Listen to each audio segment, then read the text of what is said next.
नमस्कार। आप सभी लोगों का अपने YouTube चैनल एडी आयुर्वेद पे है पुनः मैं स्वागत करता हूं। उम्मीद है कि आप लोगों को मेरे शुरुआती जो 2 वीडियो थे पहले अध्याय के वो समझ में आए भी होंगे। कई कमेंट्स भी आए हैं उस पे और अच्छा भी लग रहा है कमेंट्स पढ़ के। कई जो पर्सनली मुझे जानते हैं उन्होंने व्हाट्सएप पे भी मैसेज किए, कॉल भी आए हैं कई लोगों के। तो मैं धीरे धीरे अपनी ही जो विधा है या अपने इलेबोरेट करवाने का जो एक ढंग है उसमें थोड़ा सा और चेंज भी करूं और आप लोगों को कंपटीशन ओरिएंटेड जो भी ज्ञान है वो भी दे रहा हूं। पर ज्ञान प्राप्ति सबसे ज्यादा आवश्यक है। मैं वापस इसी चीज को बोलता हूं। ठीक है, आइए अपन शुरुआत करते हैं। द्वितीय अध्याय शिष्योपनयनीय अध्याय अर्थात शिष्योपनयनीयम अध्यायम व्याख्यास्यामः यथोवाच भगवान धन्वंतरि। भगवान धन्वंतरि ऐसा उपदेश करते हैं। आगे देखिए, उपनयन एक संस्कार होता है। जो षोडश संस्कार बताए गए हैं उनमें भी शामिल कर लिया जाता है, दीक्षा ग्रहण करने के अर्थ में है। ठीक है, आजकल जो एक शब्द प्रचलन में चल रहा है, जो मेडिकल जितने भी स्टूडेंट्स होते हैं जब वो फर्स्ट ईयर में आते हैं तो उनकी व्हाइट कोट सेरेमनी की जाती है, या वो भी उपनयन संस्कार या जिसको इंडक्शन प्रोग्राम भी बोल देते हैं। ठीक है, वो इसी चीज में शामिल होता है। आइए शुरुआत करते हैं। शिष्यों के गुण। एक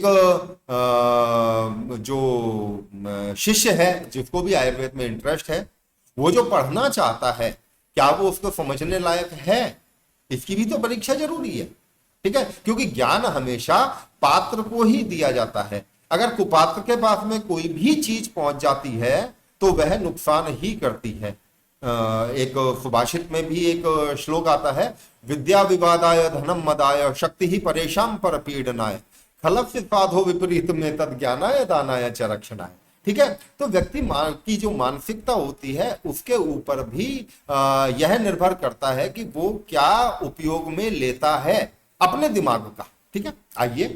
ब्राह्मण क्षत्रिय वैश्या नाम अन्यतम अन्वय वय शील शौर्य शौच आचार विनय शक्ति बल मेधा धृति स्मृति ही मति प्रतिपत्ति युक्तम तनु।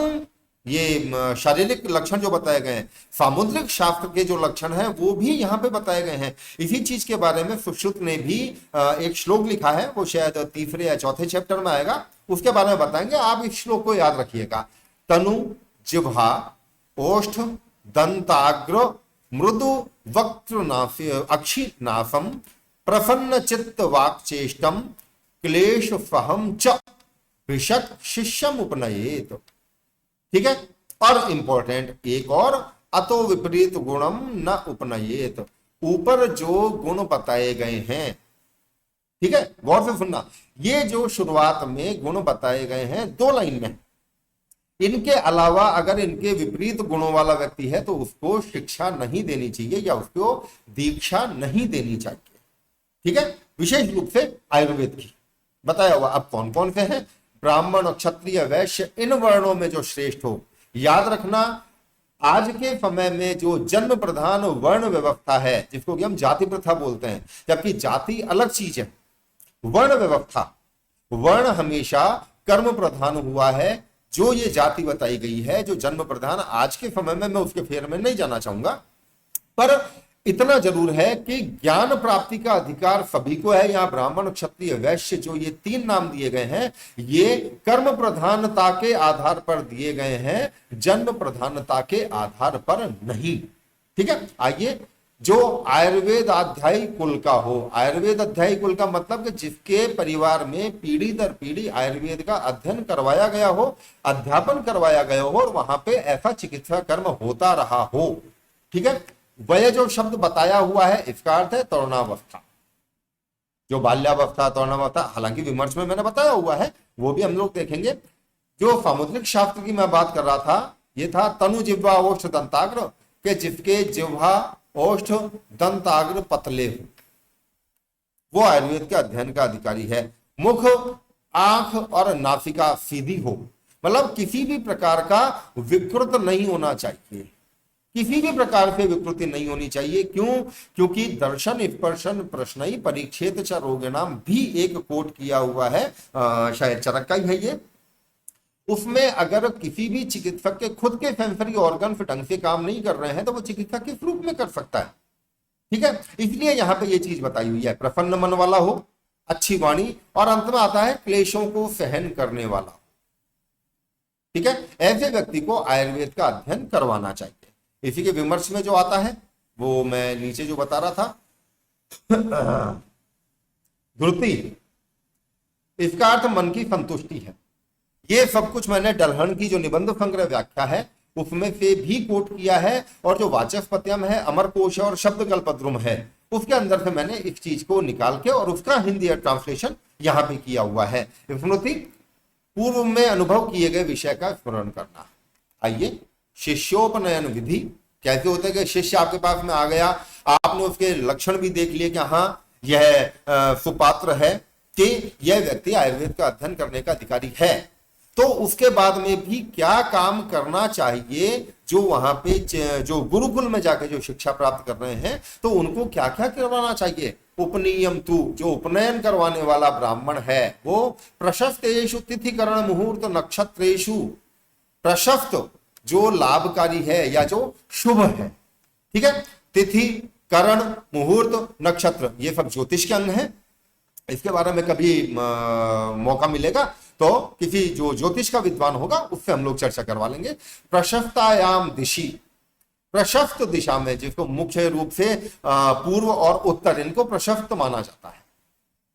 ठीक है, आइए, शुचौ, पवित्र होकर, समय देशे चतुर्हफ्तम चतुरफ्रम स्थनिल्यम उपलिप्य गोमयेन, गोमय गोबर, तो 4 हाथ लंबा चौड़ा और 4 हाथ ही ऊंचा एक चबूतरा बनाकर, स्थंडिल चबूतरा बनाकर उसको गोबर से लीप देना चाहिए, उसको पोत देना चाहिए। दर्भई संस्तीर्य, देख लीजिए गौर से, दर्भई संस्तीर्य, संस्तीर्य मतलब बिछा देना चाहिए। दर्भ जो दूब होती है टाप, उसको बिछा देना चाहिए। संस्तीर्य वही जैसा कि किसी को शयन का विधान बताया हुआ है और वहां पे विस्तीर्ण एक ऐसी चीज या ऐसी जगह, खाट वगैरह कोई भी हो, पलंग वगैरह, जिसपे कि वो आराम से करवट भी ले सके और अपने हाथ पैरों को भी फैला सके, विस्तीर्ण लंबी चौड़ी, वैसा तो बिछा देना चाहिए। रत्न पुष्पलाज भक्तई देवता, ये सारा का सारा वही चल रहा है। आगे आइए, खदिर पलाश देवदारू बिल्वानाम समिद्धि चतुर्नाम वा क्षीर वृक्षाणाम, या तो खदिर पलाश देवदारू बिल्व, इनकी समिधा उपयोग में करनी चाहिए। देखो, हवन में कई चीजें काम आती हैं, जो यज्ञ किया जाता है उसमें कई चीजें काम आती हैं, जिनमें एक समिधा भी होती है। समिधा का अर्थ होता है वह लकड़ी जिसको कि हवन कुंड के अंदर जलाया जाता है, दैट इज समिधा। और जो पाउडर सा होता है जो हाथ में लेके आहुतियां दी जाती हैं, वो हवन सामग्री कही जाती है। तो समिधा का अर्थ है इन सब वृक्षों की लकड़ियां। अगर ऐसा नहीं होता है, वाह, या तो ये पेड़ आपको मिल जाते हैं, इनकी लकड़ियां मिल जाती है, नहीं मिलती हैं तो क्षीरी वृक्षा नाम, और क्षीरी वृक्ष में भी नग्रोध उदुम्बर अश्वत्थ मधु का नाम, 4 ही क्षीरी वृक्षों का यहाँ उल्लेख किया गया है और मधु का लक्ष्य। ठीक है, आगे आइए, इंपॉर्टेंट है पीजी के रिगार्डिंग में, मतलब कंपटीशन के रिगार्डिंग इंपॉर्टेंट है ये, ऐसे में बताता जाऊंगा बीच बीच में जो भी मुझे ठीक लगता जाएगा। दधि मधु घृताक्ता भी दारवी होमिकेन विधिना, होमिकेन हवन, दारवी। ठीक, आगे का था फ्रुवेण आज्याहुति जुहुयात, फ्रुवेण, फ्रुवा। देखो, हवन में 5 लकड़ी के पात्र उपयोग में आते हैं। भस्म धारण के लिए एक अलग होता है, घी डालने के लिए अलग होता है, मिलाने के लिए अलग होता है, 5 प्रकार के होते हैं, प्रणीता, प्रोक्षणी, श्रुवा, शुचि और स्थय। तो जो फ्रुवा होती है, चम्मच जैसी आकृति की होती है, इससे आज्याहुति की जाती है, मतलब इसमें घी भर के उसकी आहुतियां दी जाती हैं स्वाहा बोल के, वह फ्रुवा नामक उपकरण होता है। ठीक है, इसका जब विमर्श आप लोग देखेंगे तो विमर्श में भी मैंने पूरा का पूरा लिखा हुआ है, आप लोग पढ़ लेंगे, उससे पता लग जाएगा। जैसे तिथि के बारे में लिखा हुआ है, प्रतिपदा प्रथमा द्वितीय आदि इनमें से जो भी प्रशस्त हो, जो भी ठीक हो।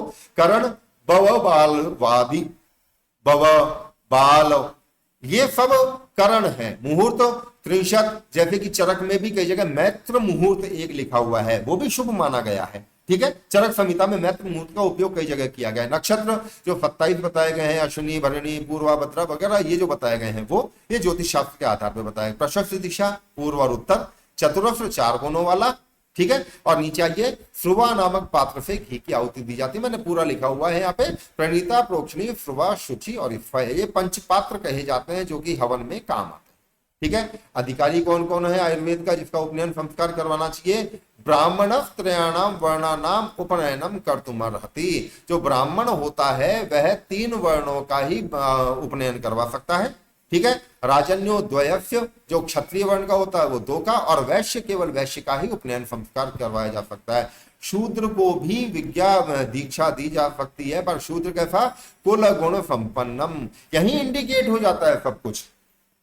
ठीक है, कुल गुण संपन्नम, ये पूर्व जो उसकी जो एंसेस्टर्स हैं, जो उनके पूर्वज हैं, वो किस तरीके से चले हुए हैं। जरूरी नहीं है कि आज के समय में क्या है, नहीं, उसके जो पूर्वज हैं अगर वो विद्याध्ययन किया करते थे या वो किसी भी रूप में इस तरीके के उपाध्याय कैटेगरी के थे तो उनको भी दी जानी चाहिए। बट मंत्र वर्जम अनुपनीतम, उनको मंत्र नहीं बताए जाने चाहिए और उपनयन संस्कार तो उनका नहीं करवाया जाना चाहिए।